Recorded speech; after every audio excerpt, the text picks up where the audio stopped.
El gobierno de la Torá en los tiempos del Pacto Renovado. Escrito por Norman Willis. Capítulo número 7. Sacerdotes, discípulos y creyentes. Jeremías nos dice que nuestros corazones son perversos y engañosos. Yirmeyahu, o Jeremías, capítulo 17, versículo 9. El corazón humano es engañoso más que todas las cosas y extremadamente perverso. ¿Quién lo conocerá? Nuestra carne quiere hacer sus propios deseos y voluntad, en lugar de obedecer a Elohim.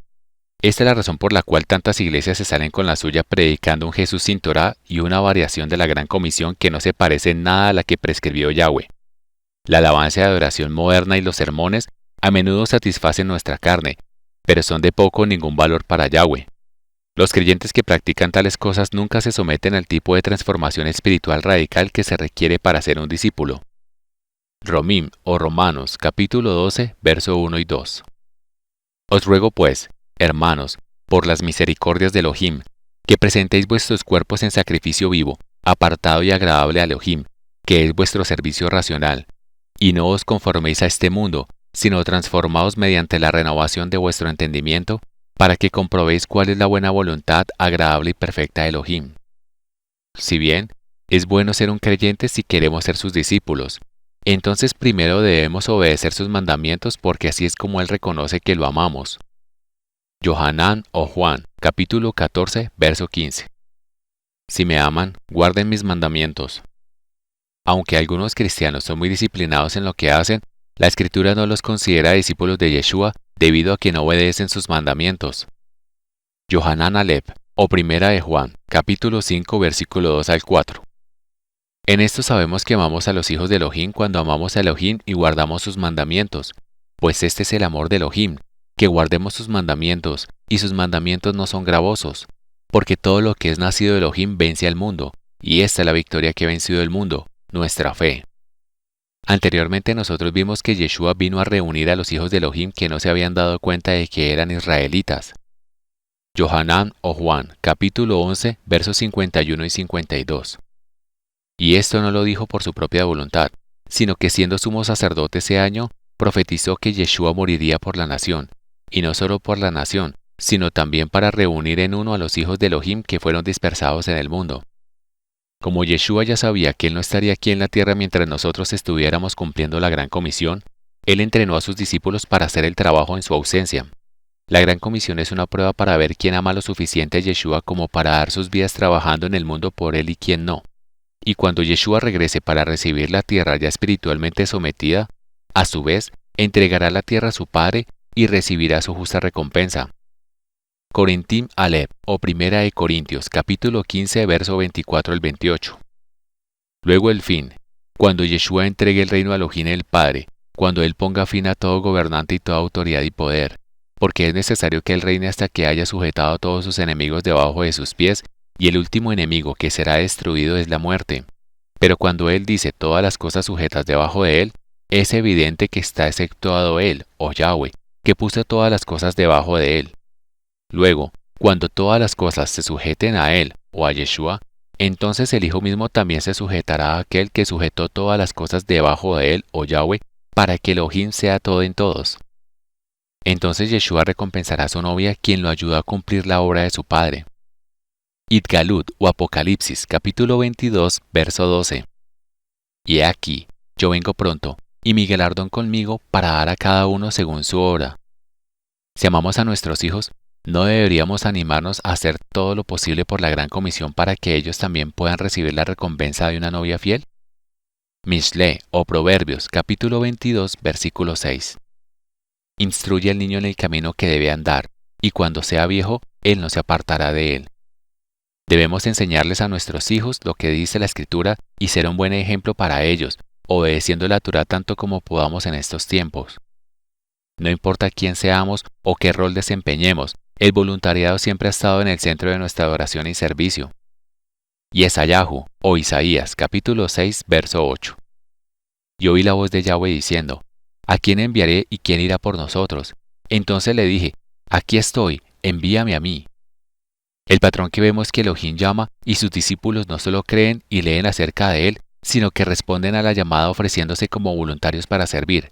Por esto, cuando el sacerdocio de los primogénitos no logró contener a la gente de pecar, Moshe dijo que todos aquellos que sus corazones estaban con Yahweh se le acercaran a él. Shemot o Éxodo, capítulo 32, verso 25 al 29. Cuando Moshe vio que la gente estaba fuera de control porque Aarón permitió su desenfreno para vergüenza entre sus enemigos, entonces Moshe se paró en la entrada del campamento y dijo: «Quien está por Yahweh, venga a mí». Y todos los hijos de Leví se juntaron con él. Y les dijo: «Así dice Yahweh, el Elohim de Israel: ponga cada uno su espada sobre su muslo, y entren y salgan de puerta en puerta por todo el campamento, y cada hombre mata a su hermano, cada uno a su amigo, y cada uno a su prójimo». Así que los hijos de Leví lo hicieron según la palabra de Moshe, y alrededor de 3000 hombres del pueblo cayeron ese día. Entonces Moshe dijo: «Apártense hoy para Yahweh, para que os conceda hoy su bendición, porque cada uno se ha opuesto a su hijo y a su hermano». Cuando Yeshua llamó a sus discípulos, ellos inmediatamente abandonaron todo, comenzaron a seguirlo y ayudarlo a maximizar su ministerio. Matillahu o Mateo, capítulo 4, verso 18 al 22. Y Yeshua, caminando junto al mar de Galilea, vio a dos hermanos, a Simón llamado Kefa y a Andrés su hermano, echando una red en el mar porque eran pescadores. Entonces les dijo: «Síganme, y los haré pescadores de hombres». De inmediato dejaron sus redes y lo siguieron. Partiendo de allí, vio a otros dos hermanos, Jacob o Jacobo, hijo de Zebedeo, y Johanán o Juan su hermano, en el barco con su padre Zebedeo, reparando sus redes. Y él los llamó, e inmediatamente dejaron el bote y a su padre y lo siguieron. Más tarde, Yeshua le dijo a sus discípulos que aquellos que lo siguieran, es decir, se vuelven como él, necesitarían cumplir con varios criterios muy estrictos. El primero de ellos era que los lazos sanguíneos significarían menos para ellos. Segundo, tendrían que soportar sus cargas. Y finalmente tendrían que abandonar todas sus posesiones físicas. Lucas, capítulo 14, versículo 26 al 33.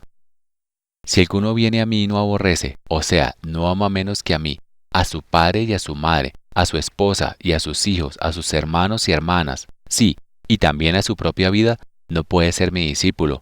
Y el que no lleva su cruz o madero y viene en pos de mí, no puede ser mi discípulo. Porque ¿quién de ustedes, con la intención de construir una torre, no se sienta primero y calcula los costos para ver si tiene lo suficiente para terminarlo? No sea que, después de que él haya puesto los cimientos y no pueda terminarla, todos los que lo vean comiencen a burlarse de él, diciendo: «Este hombre comenzó a construir y no pudo terminar». ¿O qué rey, yendo a hacer guerra contra otro rey, no se sienta primero y considera si puede con 10.000 salir al encuentro del que viene contra él con 20.000? O bien, mientras que el otro todavía está muy lejos, envía una delegación y le pide condiciones de paz. Asimismo, cualquiera que no renuncie a todo lo que tiene, no puede ser mi discípulo. Primero, los discípulos deben aborrecer a su familia biológica. En otras palabras, esto es amar menos que a Yahweh. Esto es similar a la forma en que Yahweh escogió a los levitas porque ellos se opusieron a sus hermanos después del pecado con respecto al becerro de oro. Shemot o Éxodo, capítulo 32, verso 29. Entonces Moshe dijo: «Apártense hoy para Yahweh, para que os conceda hoy su bendición, porque cada uno se ha opuesto a su hijo y a su hermano». Segundo, un discípulo debe llevar sobre sí su carga espiritual. Esto es similar a como los sacerdotes levitas debían cargar con la culpa de la congregación. Vaikra o Levítico, capítulo 10, verso 17. Porque no comieron la ofrenda por el pecado en el lugar apartado, porque es apartada, y Elohim se las ha dado para llevar la culpa de la congregación, para hacer expiación por ellos ante Yahweh. Finalmente, los discípulos no deben tener posesiones físicas, es decir, toman un voto de pobreza. Su única fuente de ingresos son los diezmos y ofrendas. Todo lo que obtengan sobre esto va al tesoro. Entonces los discípulos tienen que depender de Yahweh para sustento a través de los diezmos del pueblo, tal como lo hicieron los sacerdotes levitas. Bemidbar o Números, capítulo 18, verso 20 y 21. Entonces Yahweh le dijo a Aarón: «No tendrás heredad en su tierra, ni tendrás porción entre ellos. Yo soy tu porción y tu heredad entre los hijos de Israel. He aquí, yo he dado a los hijos de Leví todos los diezmos en Israel como una herencia a cambio del trabajo que realizan, el trabajo del tabernáculo de reunión».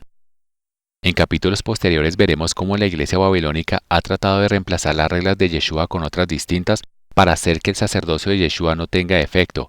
Sin embargo, esto solo subraya la importancia de obedecer las reglas originales. En nuestro estudio de Israel Nazareno discutimos la ley de primera mención. En pocas palabras, la ley de primera mención nos dice que la primera vez que se da un mandamiento o se introduce un concepto, éste establece un precedente para todas las demás ocurrencias. Por ejemplo, Yeshua es el primer sacerdote interno del orden de Melquisedec, por lo tanto, él establece el estándar para todos aquellos que quieran venir después de él. Corintim Alep, o Primera de Corintios, capítulo 11, verso 1. Imíteme a mí, así como yo también imito al Mesías. Observa también que Elohim obedece también todas sus propias normas. Aunque Yeshua claramente amaba a su madre, él puso el servicio de Elohim y su familia espiritual por encima del servicio de su familia biológica, es decir, colocó a la nación primero. Matillahu, o Mateo, capítulo 12, verso 46 al 50. Mientras él todavía estaba hablando a las multitudes, he aquí, su madre y sus hermanos estaban afuera tratando de hablar con él. Entonces uno le dijo, mira, tu madre y tus hermanos están afuera y quieren hablar contigo. Pero él respondió ya a aquel que le decía y le dijo, ¿quién es mi madre y quiénes son mis hermanos? Y extendió su mano hacia sus discípulos y dijo, he aquí están mi madre y mis hermanos. Porque cualquiera que hace la voluntad de mi Padre que está en los cielos, ese es mi hermano y mi hermana y mi madre. En segundo lugar, él soportó su carga de muchas maneras.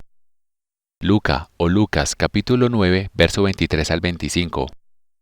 Entonces les dijo a todos, si alguno quiere venir en pos de mí, níguese a sí mismo y tome su cruz o madero cada día y sígame.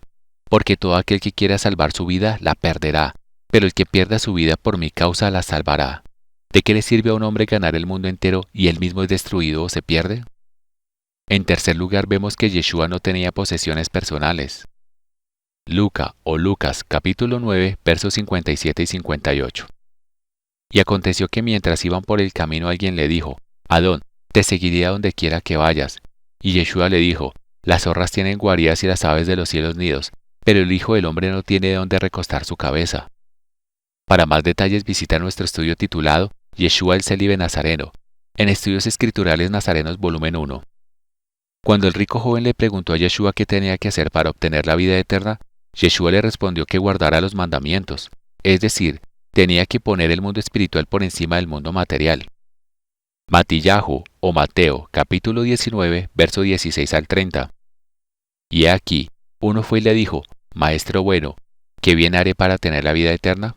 Entonces le dijo, ¿por qué me llamas bueno? Nadie es bueno sino uno, Elohim. Pero si quieres entrar en la vida, guarda los mandamientos. Y le dijo, ¿cuáles? Yeshua dijo, no matarás, no cometerás adulterio, no robarás, no harás falso testimonio, honra a tu padre y a tu madre y ama a tu prójimo como a ti mismo. El joven le dijo, todas estas cosas las he guardado desde mi juventud, ¿qué más me falta? Yeshua le dijo, si quieres ser perfecto, ve, vende lo que tienes y dalo a los pobres y tendrás tesoro en el cielo, luego ven y sígueme. Pero cuando el joven oyó esto se fue triste porque tenía grandes posesiones. Entonces Yeshua dijo a sus discípulos, en verdad les digo, que es difícil para un hombre rico entrar en el reino de los cielos, y otra vez les digo, es más fácil para un camello pasar por el ojo de una aguja que un rico entre en el reino de Elohim.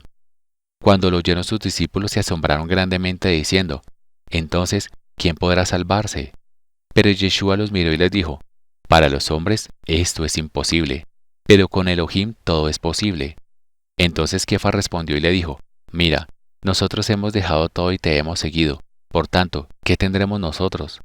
Entonces Yeshua les dijo, les aseguro que, en la regeneración, cuando el Hijo del Hombre se siente en el trono de su gloria, ustedes que me han seguido, también se sentarán en 12 tronos juzgando a las 12 tribus de Israel. Y cualquiera que haya dejado casas, o hermanos, o hermanas, o padre, o madre, o mujer, o hijos, o tierras, por mi nombre recibirá 100 veces más y heredará la vida eterna. Pero muchos primeros serán últimos y últimos primeros. Aunque los sacerdotes de Yeshua no poseen nada más allá de su ropa, eso no significa que no necesiten herramientas u otros recursos con los cuales hacer el trabajo para Elohim. Es similar a cuando te unes a un ejército terrenal. Primero llegas a tu lugar de destino y te asignan una unidad específica y un trabajo específico. Este trabajo requerirá de equipo del cual debes responsabilizarte. Si tú eres un comandante, puedes tener muchos millones de dólares en equipos y edificios bajo tu mando. Sin embargo, estos no te pertenecen. Más bien, se entregan a tu cuidado y administración mientras tengas el privilegio de servir a tu gente en ese rol. Luego, cuando pases a tu siguiente tarea, ellos te asignarán un set diferente de equipos. Esta analogía se rompe cuando tratas de sacar un cheque de sueldo, porque si bien los funcionarios del gobierno obtienen un salario, la orden de Melquisedec no lo tiene. Simplemente deberían tener las herramientas necesarias para llevar a cabo la gran comisión. Maasei, o Hechos, capítulo 4, versos 34 y 35. Así que no había ningún necesitado entre ellos, porque todos los que poseían heredades o casas las vendían y traían el producto de las cosas que se vendían, y los ponían a los pies de los apóstoles y distribuían a cada uno según su necesidad. Si bien no conocemos las circunstancias exactas, probablemente alguno de los primeros discípulos haya tenido posesiones y tierras en exceso, las cuales vendieron en Hechos 4 y no sus viviendas principales, debido a que la mayoría de las familias aún necesitaban un lugar donde vivir. Esto podemos verlo con el antiguo discípulo Naasón, el cual todavía era dueño de su casa y podía proporcionar alojamiento a los otros apóstoles.